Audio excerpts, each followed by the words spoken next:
C'est l'heure du jugement dernier. C'est le retour des threads Reddit où je lis des threads de la catégorie Am I, je lis toujours à l'envers, Am I the asshole, soit est-ce que c'est moi le truc, est-ce que c'est moi le connard sur Reddit. Et donc je lis ces petites histoires, je vous explique le programme et on les juge. On leur dit mais vous êtes des fous alliés ou non c'est ok, en fait t'as été totalement en droit. Tu étais la bonne personne de l'histoire. Tu étais la bonne personne de l'histoire. C'est ça que je veux dire. Bien, c'est parti. Lisons le premier thread. Et si vous me découvrez, je m'appelle Moko, bienvenue sur ma chaîne. Ici, il y a des vidéos, vraiment, il y a de tout. Je suis quelqu'un de varié qui aime sauter du coca light, comme disait l'autre. Il y a donc des analyses d'œuvres d'art et d'artistes, des vidéos sur la santé mentale, des vlogs au Japon et des threads Reddit. Voilà, abonnez-vous, c'est fun, on s'amuse bien ici. Première histoire. Suis-je une connasse d'avoir fait pleurer ma mère parce qu'elle a grandi dans la richesse et a laissé nos serviteurs vivre dans une cabane? C'est parti. Je suis une jeune fille de 16 ans, j'étudie la politique dans mon pays de l'Ouest développé. Ma famille élargie est très éduquée et parler des affaires courantes fait partie intégrante de nos vies.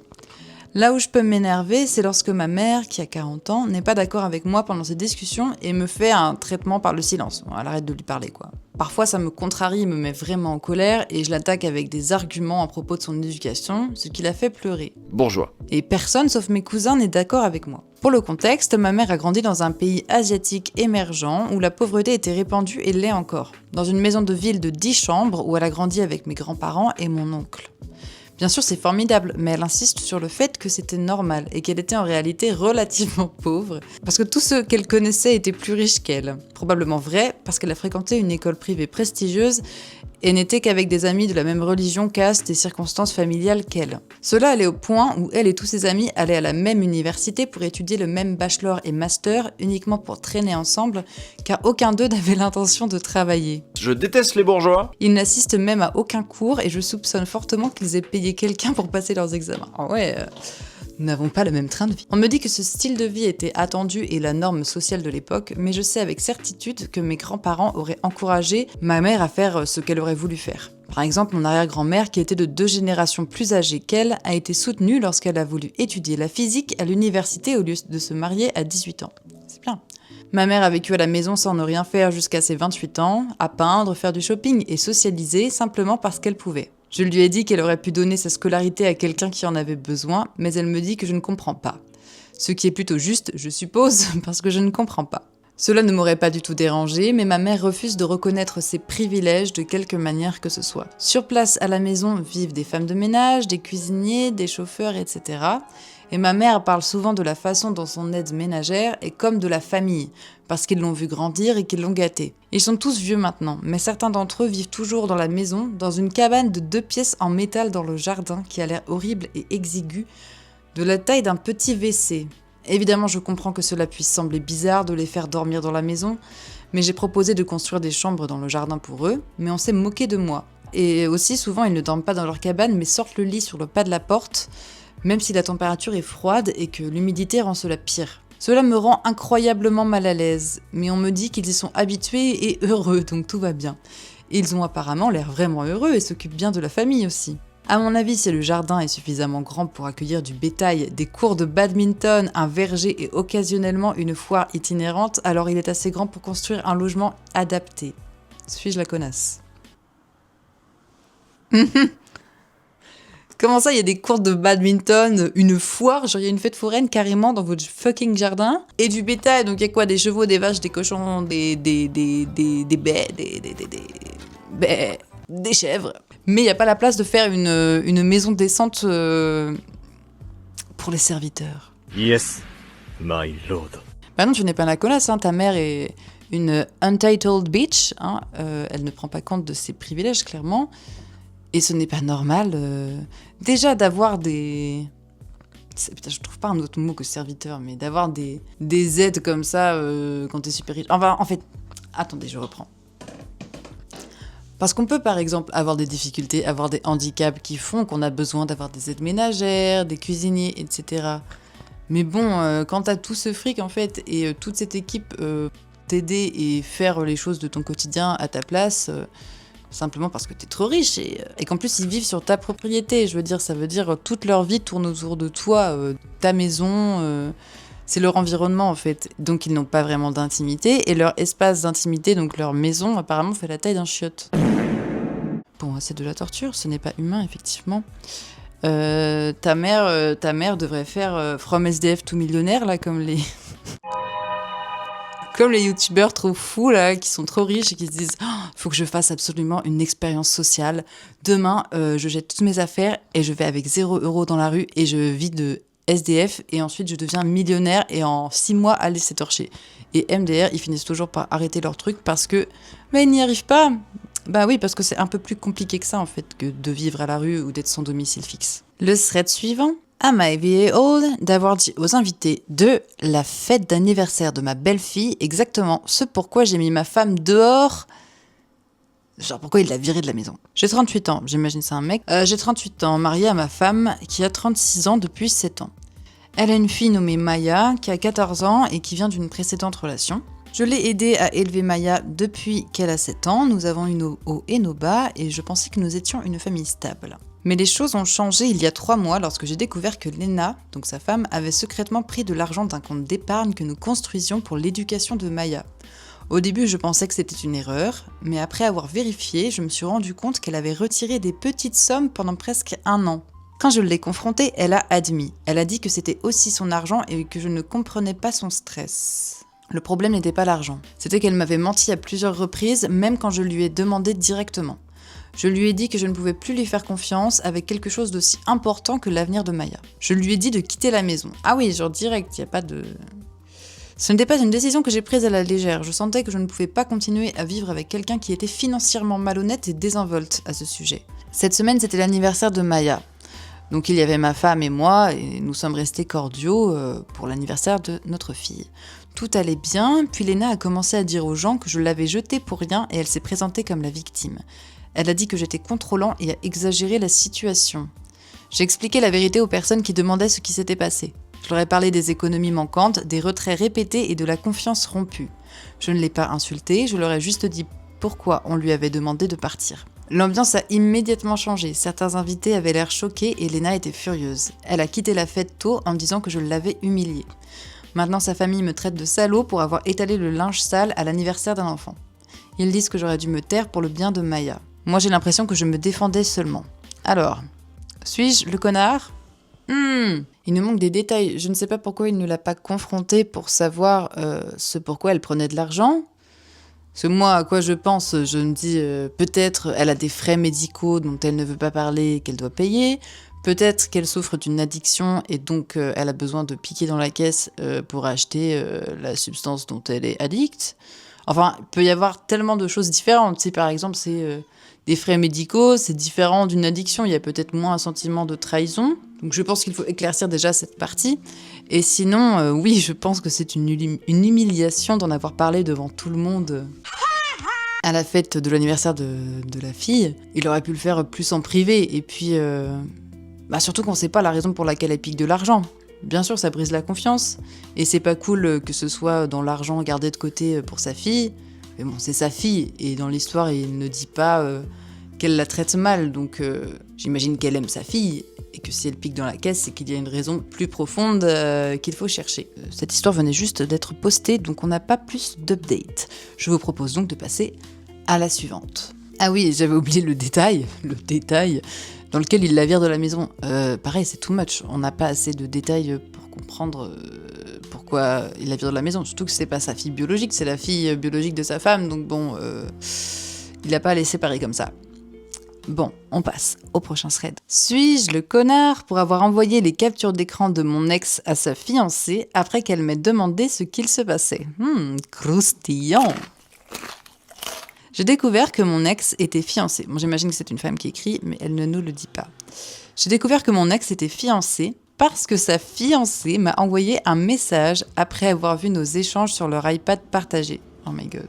Et évidemment, jusqu'à ce moment-là, je n'avais aucune idée de l'existence de cette femme. Mon ex et moi avons été ensemble pendant 5 ans, et il y a 4 ans, je travaillais comme assistante dans un magasin de bricolage, et je me suis blessée au dos pendant un shift. Nous étions en sous-effectif, une palette devait être déplacée et je me suis mal tournée en essayant d'aider à déplacer une partie à la main. J'ai fini avec une hernie discale lombaire. Ouf, ça fait mal. Une opération, des médicaments contre la douleur, j'ai perdu mon emploi, pris du poids, j'ai sombré dans la dépression. Il est resté pendant quelques mois puis il est parti en me disant qu'il ne pouvait pas travailler pour deux et tout payer quoi. Ce qui est assez juste je suppose, et bon débarras. Il m'a fallu beaucoup de temps pour me reconstruire. Je suis retournée vivre chez ma mère, je me suis réorientée, j'ai trouvé un emploi stable et j'ai acheté un condo l'année dernière.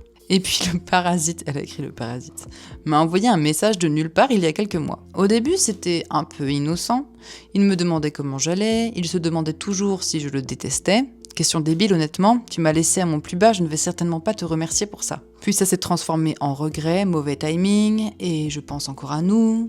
La semaine dernière, il m'a demandé si je voulais dîner et voir s'il restait encore quelque chose entre nous. Encore une fois, je ne savais pas qu'il était fiancé. Et donc sa fiancée m'a demandé s'il essayait de se remettre avec moi derrière son dos. Je lui ai envoyé les captures d'écran sans aucune hésitation. Maintenant, notre don Juan m'envoie des messages en colère prétendant que je suis une personne amère. Peut-être, mais si j'allais épouser quelqu'un qui préparait discrètement un plan B, un plan B, j'aimerais certainement le savoir. Suis-je la connasse ? Non, mais ton vieux mec là ? Ouh là là, bah en vrai, tant mieux pour sa fiancée, qui ne le sera plus du coup, j'imagine. Parce que grâce à toi, elle sait la vérité sur son vieux mec puant, son parasite. Parce que bon, déjà, il t'a laissé en plan au bout de juste quelques mois, alors que t'étais pas bien du tout. Et là, en plus, bah, il est fiancé, il trompe sa fiancée, et avec toi, alors qu'il t'a déjà fait un coup à l'envers. Et il y en a, ils ont pas de race. Hein. Et vous, qu'en pensez-vous, team parasite ou team exterminateur de parasites ? Histoire suivante. Suis-je mauvaise d'avoir demandé au père de mon petit ami de quitter notre chambre pour que je puisse me changer ? Ça commence pas bien. Pour le contexte, je vis avec mon copain et sa famille dans un appartement. Son père biologique est camionneur et vient rester avec nous pendant ses jours de repos pour ne pas dépenser d'argent dans des hôtels. Son père et sa mère sont séparés. Okay. Donc il y a sa mère, le copain de sa mère, mon copain, moi, son frère et sa sœur. Okay. Nous avons décidé de laisser son père biologique dormir dans notre chambre puisque nous avons 2 lits. Tout ce que je demande, c'est qu'il quitte la chambre pendant que je me change pour le travail et quand je rentre à la maison. Son père dit que je suis impolie de lui faire quitter la chambre quand je me change au lieu de simplement me changer dans la salle de bain à chaque fois. Je paie un loyer partiel, son père ne paye pas. Est-ce que j'ai vraiment tort ici ? N'est-il pas juste une question de décence qu'il respecte ma vie privée ? Edith, oui, mon copain lui en a parlé, en lui disant essentiellement qu'il peut rester ailleurs s'il n'est pas capable de respecter ma vie privée. C'est une situation où on est tous à l'étroit, mais il y a largement de la place dans notre appartement pour ceux qui sont sur le bail. Précis les réponses de tout le monde. Non, c'est pas correct. Alors déjà, tu payes une partie du loyer, donc c'est chez toi. Déjà, période, c'est chez toi. Et lui, il ne paye pas. Il fait partie de la famille, ok, c'est le père biologique de ton copain. Mais déjà, bah, c'est ta chambre puisque tu payes une partie du loyer. Et lui, non. Et enfin, je veux dire, juste preuve de décence. Déjà, vous acceptez qu'il dorme dans la même chambre que vous. Alors que bon, c'est le père de ton copain, mais toi, ça reste un homme adulte en fait avec qui tu dois partager une chambre. Ce qui est quand même gênant quand t'es une jeune femme. Et juste la moindre des décences, ce serait de quitter la pièce lorsque tu te changes, lorsque tu le demandes. Alors oui, tu peux aussi te changer dans la salle de bain, mais bon, enfin, c'est ta chambre à la base. C'est lui qui est là occasionnellement, de ce que j'ai compris en plus, donc c'est plutôt à lui de pas prendre tout l'espace, je sais pas. Non, moi je dis c'est bizarre, enfin dès qu'il y a des mecs vieux comme ça, là, qui sortent de je ne sais où, je sais pas en fait, c'est quoi son souci, genre il veut passer pour un vieux pervers. Enfin voilà, serait suivant. Suis-je une connasse d'avoir fait venir une maman chercher sa fille à la pyjama party de mon enfant ? Ce week-end, donc c'est une femme qui écrit, ce week-end j'ai organisé une petite pyjama party pour l'anniversaire de ma fille de 8 ans et quelques-unes de ses amies. La soirée a commencé normalement, les filles avaient des collations, regardaient des films et sont allées se coucher vers 22h30. Wow, grosse soirée. Mais vers 1h30 du matin, l'une d'elles est entrée dans ma chambre en pleurant et m'a réveillée. Elle a dit qu'elle avait peur et qu'elle voulait sa maman. Pendant que j'essayais de la calmer, elle m'a dit que c'était la première fois qu'elle dormait dans un endroit nouveau, ce que sa mère ne m'avait pas dit.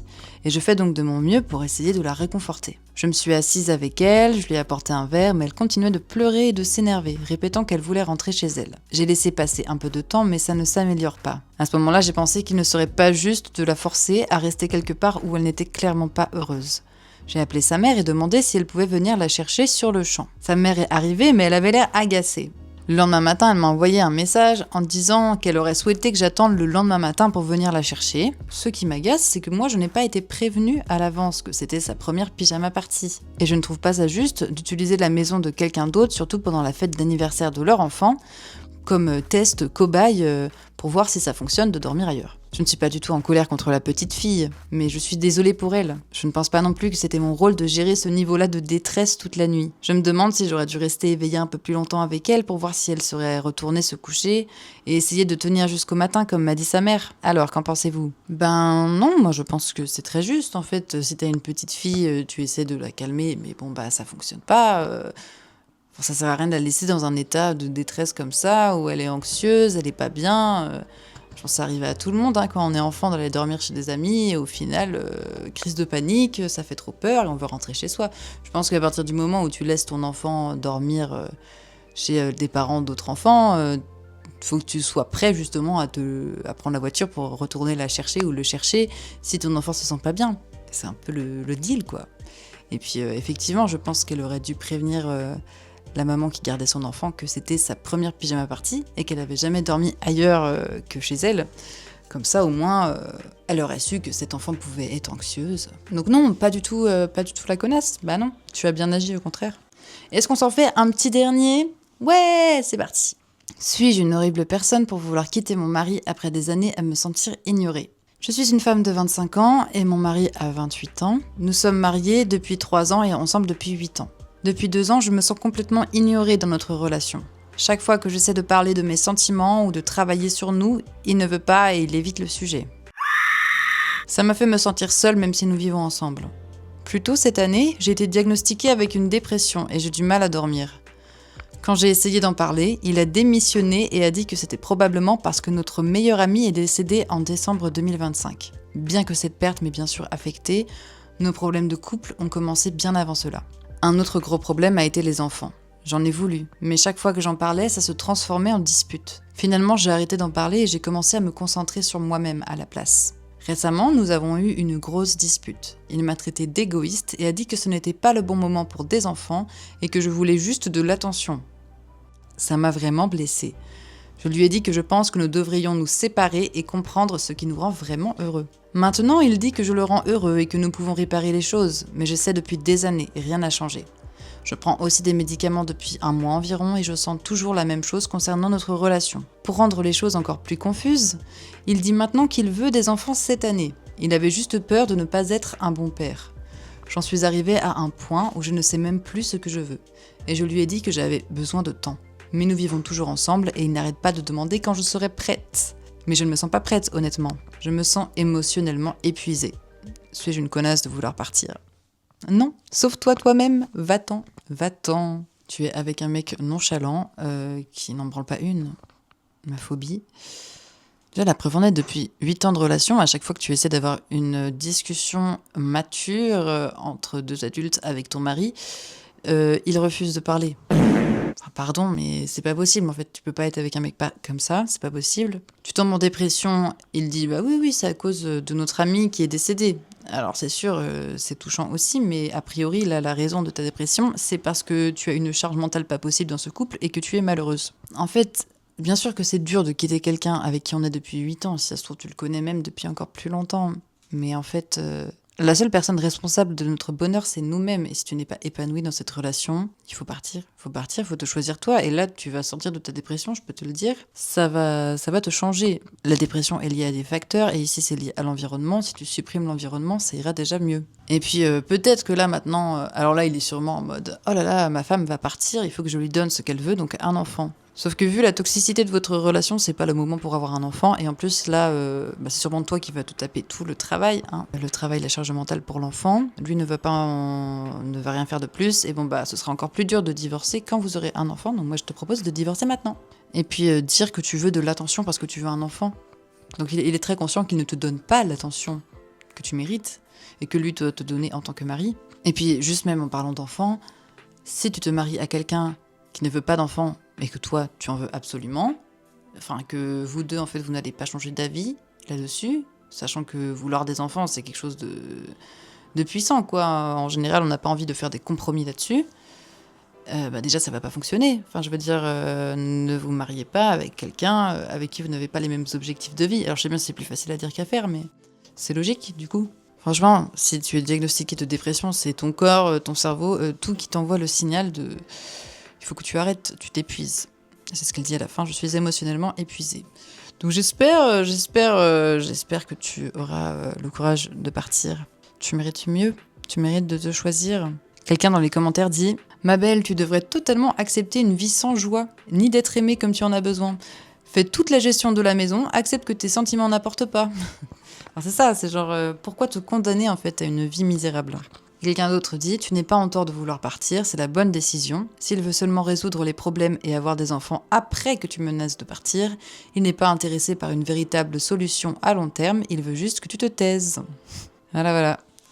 Eh ben, on finit avec une histoire plutôt sérieuse, ma foi. Dites-moi quelle histoire vous a le plus touché, ou vos avis. Si vous avez des avis différents du mien, n'hésitez surtout pas. J'espère que vous avez apprécié cette vidéo. Je t'invite à laisser un like, un commentaire pour le référencement et à t'abonner à la chaîne si tout ça te plaît. Je te dis à la prochaine et je te fais des gros bisous. Ciao. Tu sais, genre, parfois, je commence 1000 vidéos, mais en fait, genre, je finis 0 vidéo. Et que ce soit tout et n'importe quoi. Du coup, genre, l'autre, je l'ai pas fini. Eh ben, c'est mal. Il faut que tu regardes jusqu'à la fin. Tu appuies sur le bouton like et que tu laisses un commentaire pour le référencement. Vous entendez là? Je filme en même temps. Ce sera sur YouTube. Comme ça, les gens ils sauront c'est comment. Parce que si mes propres amis ne me soutiennent pas, qui va le faire en fait? Mais frère, on se soutient, c'est pas ça.